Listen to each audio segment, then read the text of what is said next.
Tonight, we drift across the American South, a land steeped in stories, draped in moss, and haunted by memory.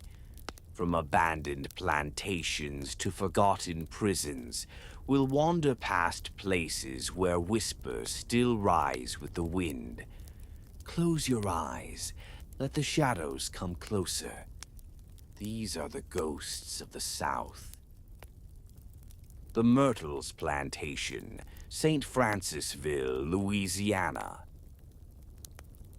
They call it one of the most haunted homes in America. Nestled beneath ancient oak trees, draped in Spanish moss, the Myrtles Plantation looks peaceful, even beautiful. But step through its doors, and the silence tells another story. Built in 1796, this antebellum mansion is said to house at least a dozen restless spirits. The most famous? A woman named Chloe. Legend says Chloe was a slave owned by the family. She was punished, her ear cut off, for eavesdropping. Afterward, she wore a green turban to hide the scar. Some say she baked a birthday cake laced with poison, hoping to earn forgiveness by saving the poisoned victims. Instead, 2 young girls died, and Chloe was hanged by the other slaves. Guests say she still roams the halls in her green turban, seen most often in mirrors, or photographs she was never in. Footsteps echo where no one walks, chandeliers sway in still air, and some visitors report the sensation of their bedsheets being tugged while they sleep. The plantation is quiet now, but the house remembers. Waverly Hills Sanatorium, Louisville, Kentucky. Atop a hill near the edge of Louisville sits a decaying brick building that once housed hope and death. Waverly Hills Sanatorium opened in 1910 to treat tuberculosis, then called the White Plague. The cure didn't exist, so the dying came here to wait. Over 60,000 people are said to have died in its long, winding halls. Nurses used a tunnel below the building to transport bodies, quietly, so patients wouldn't see how many were dying. They called it the body chute. Now, it's one of the most feared places in America. Visitors say they hear coughing, even when alone. Doors slam shut behind them. An unseen child named Timmy rolls a ball down the hallway, and sometimes it rolls back. One ghost, called the Creeper, is said to crawl along walls and ceilings. No one knows who or what it is. Only that when it appears, cold fills the air, and you suddenly want to run. And yet the building still stands, silent, cold, waiting. The Bell Witch Cave, Adams, Tennessee. This story is older than most, older than photographs, almost older than America itself. In the early 1800s, the Bell family of Tennessee began experiencing strange phenomena. Tapping sounds on walls, whispers in empty rooms, chairs moving on their own. It started slow, then grew violent.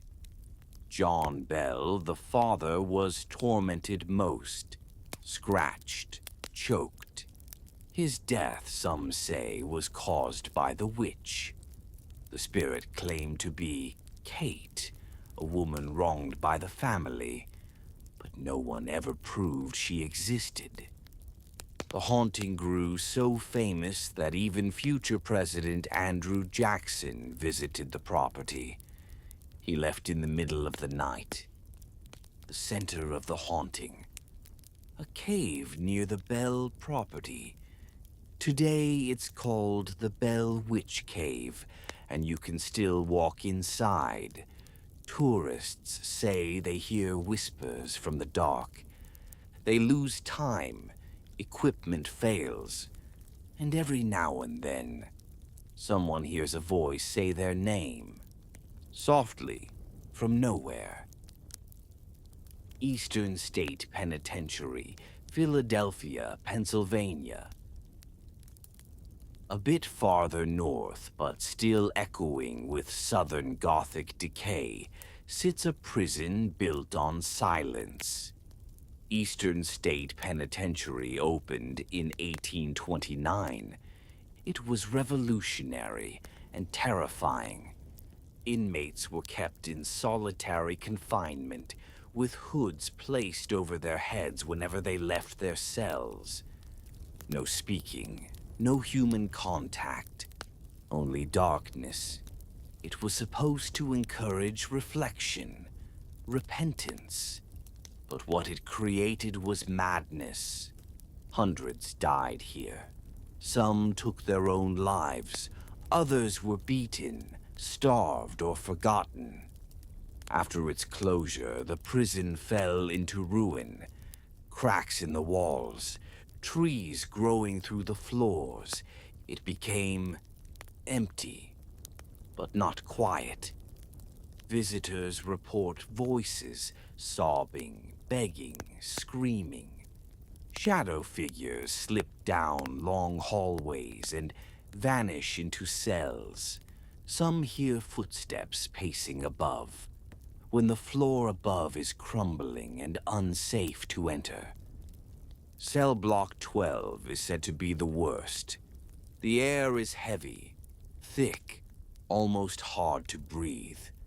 And every so often, someone swears they see a figure staring back from the other side of the bars. A figure that's still wearing a hood. The South is full of stories. Some are history, some are legend, but some feel like something more. As the moss sways in the night breeze and crickets chirp their long, slow song, the ghosts remain, not angry, not always, but present, still watching, still waiting, and we've only just begun. Sleep well, if you can. Part 2 comes next. And the mountains and deserts have secrets of their own.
Welcome back. Tonight we travel westward, across plains, mountains, and deserts, to places where ghosts ride the wind and time has unraveled like smoke. These are not just haunted buildings. They are echoes, whispers trapped in old wood, stone walls, and desert heat. Let us begin. The Stanley Hotel, Estes Park, Colorado. High in the Rocky Mountains sits a white mansion against a backdrop of pines and sky. It is elegant, quiet, but it has a heartbeat of something older. This is the Stanley Hotel, built in 1909 as a luxury resort for the wealthy and a sanctuary for the sick. But what it became was a legend. The hotel inspired The Shining. Stephen King stayed here in 1974 and had a nightmare about his young son being chased through the halls. He woke up, sat with a drink in the lounge, and the story came to him. But the spirits were there before the story. Room 217 is the most famous, where King stayed. Guests report suitcases unpacking themselves, lights turning off at once, and a housekeeper in old-fashioned clothing folding their clothes while they sleep. Some say the fourth floor is the most active. Children run up and down the halls, laughing, even when no children are checked in. Staff hear piano music playing softly in empty ballrooms, and sometimes the grand chandelier sways, though the air is still. The hotel welcomes the curious, but many leave wondering if something followed them home. Alcatraz Island, San Francisco Bay, California. Shrouded in fog and surrounded by icy waters lies Alcatraz, a prison, a fortress, an island that was never meant to let anyone leave. Once home to America's most dangerous criminals, Alcatraz operated from 1934 to 1963. It held men like Al Capone and Machine Gun Kelly. But behind the bars, something else took root. Cell Block D, known as the Hole, was reserved for the worst punishments. Isolation, darkness, cold. Some say the temperature still drops there, unnaturally, even on warm days. In Cell 14D, visitors report a pressure on their chest, a sense of being watched.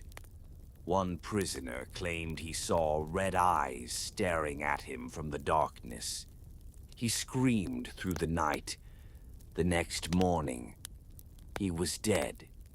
Park rangers, now caretakers of the ruins, have reported footsteps, screams, and moaning echoing through the long abandoned halls. Doors slam. Shadows move, and sometimes a man in a guard's uniform is seen walking, then vanishing into the wall. The prison is empty, but its sentence may never have ended. Hotel Monte Vista, Flagstaff, Arizona. Built in 1927, the Hotel Monte Vista has hosted celebrities, outlaws, and something stranger. Perched in downtown Flagstaff, it looks like a charming relic of another time. But step inside, and the walls whisper. In room 210, known as the Meat Man Room, guests report an unsettling presence. The room once housed a long-term guest who hung raw meat from the chandelier. No one knows why. Since his death, guests say they wake to the sensation of someone standing at the foot of the bed, staring, sometimes breathing. Room 305 may be worse. A woman lived there for decades. After her death, guests began to report rocking chairs moving on their own, and a soft voice humming lullabies. The staff leave the room untouched now. They say it's better not to disturb her. A bellboy in uniform is seen walking the halls, silently delivering room service to doors no longer in use. The elevators move without call. Phones ring with no one on the line. And yet, the hotel still operates, welcoming guests and others. The Whaley House, San Diego, California. In the heart of Old Town, San Diego stands a two-story house with red brick walls and green shutters. It is charming, but beneath its foundation is a darker history. Built in 1857, the Whaley House served many purposes. It was a family home, a courthouse, a theater, and a place of execution. The land it was built on, used for public hangings. One of those executed was Yankee Jim Robinson. He died kicking and gasping on the gallows. A few years later, the Whaley family moved in. They began hearing heavy boots walking up and down the stairs. The sound was so distinct, they named it. Jim had never left. But Jim is not alone. The family was struck by tragedy. Children died of illness. Thomas Whaley, the father, took his own life. Guests today report seeing a woman in period dress standing in upstairs windows. The sound of a child crying, a baby laughing, a courtroom door that swings open and closed, though locked. Paranormal investigators say the house has multiple active spirits. But the Whaley family, they simply called them the Others. The West holds more than mountains and sky. It holds secrets. Left behind in forgotten prisons, old hotels, and desert inns. Wherever there is silence, something waits. Wherever there is memory, something stirs. You've heard the footsteps, felt the chill, seen the flicker of something just out of sight. But there is more. Part 3 awaits, with roads that lead nowhere, and places you should never enter after dark. Sleep deeply, and listen closely. The final leg of our journey is just beyond the veil.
Now, one last journey before we sleep.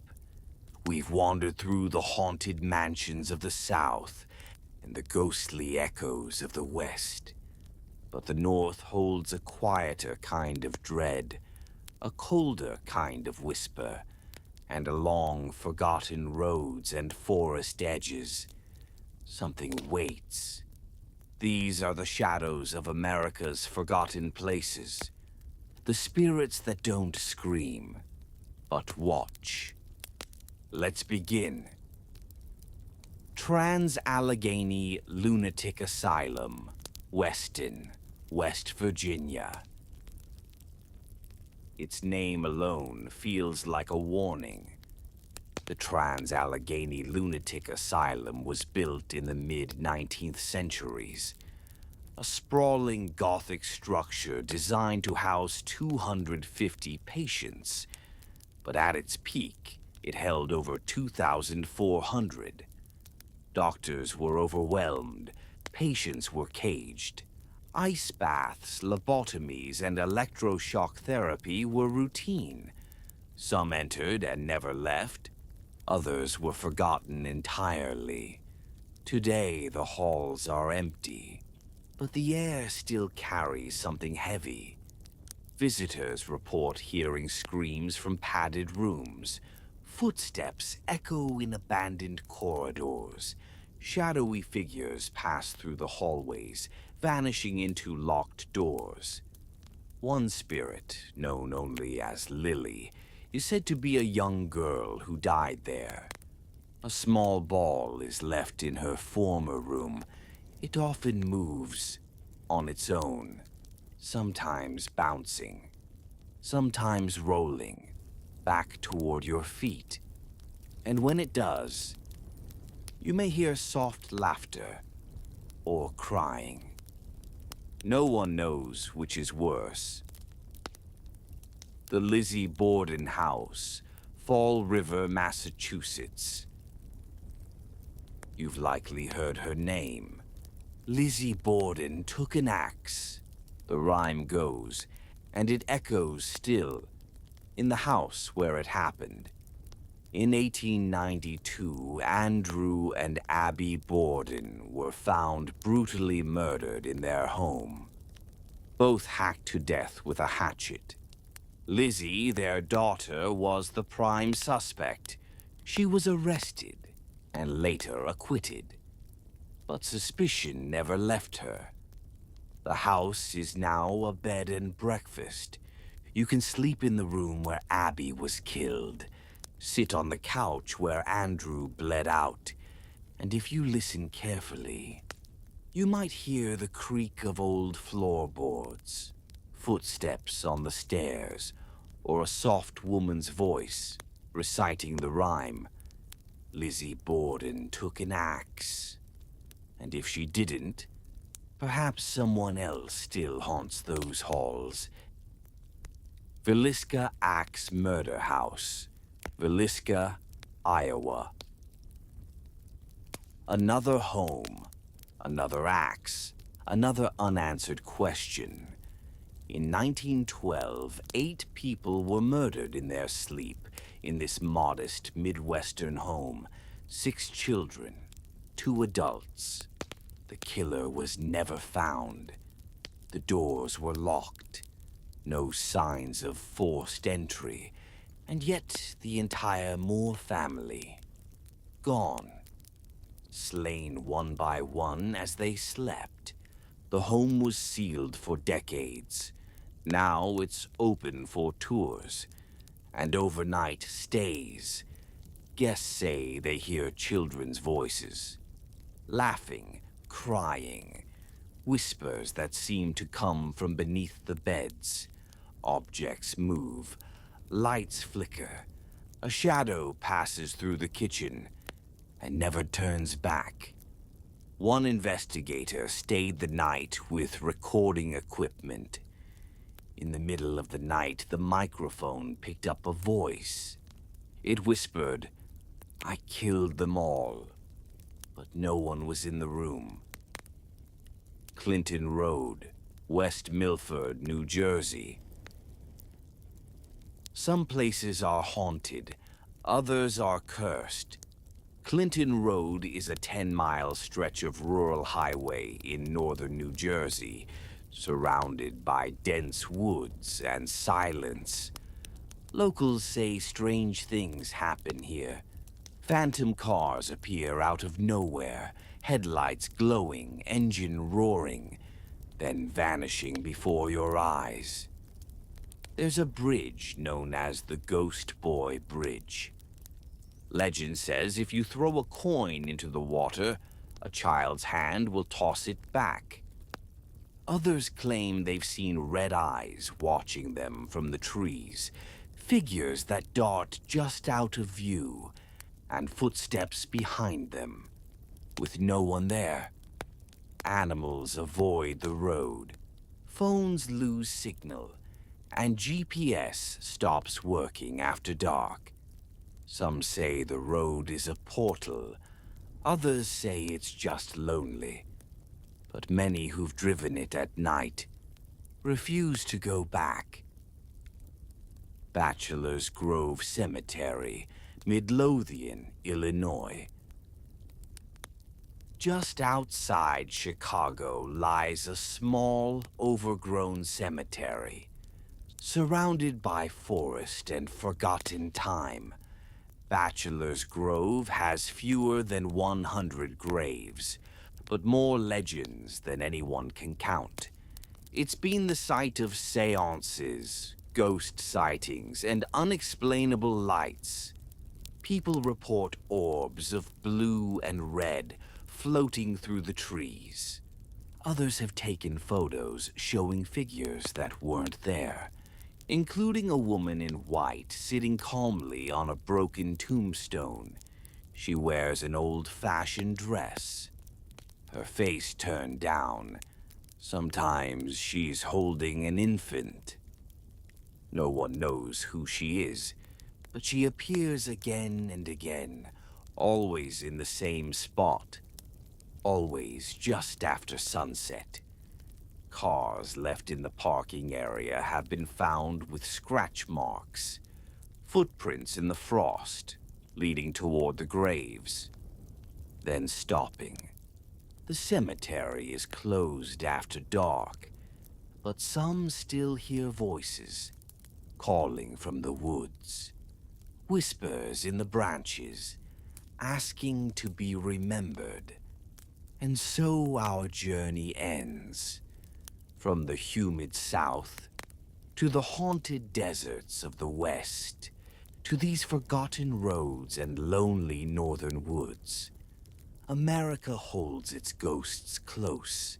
Some cry, some linger, some laugh in the dark, but they are all echoes of pain, loss, fear, and memory. And now you know their names. So if you feel a chill as you fall asleep, or hear something move just outside your door, don't be afraid. It's just the stories, coming back to visit. Sleep well, and remember, not all haunted houses are empty.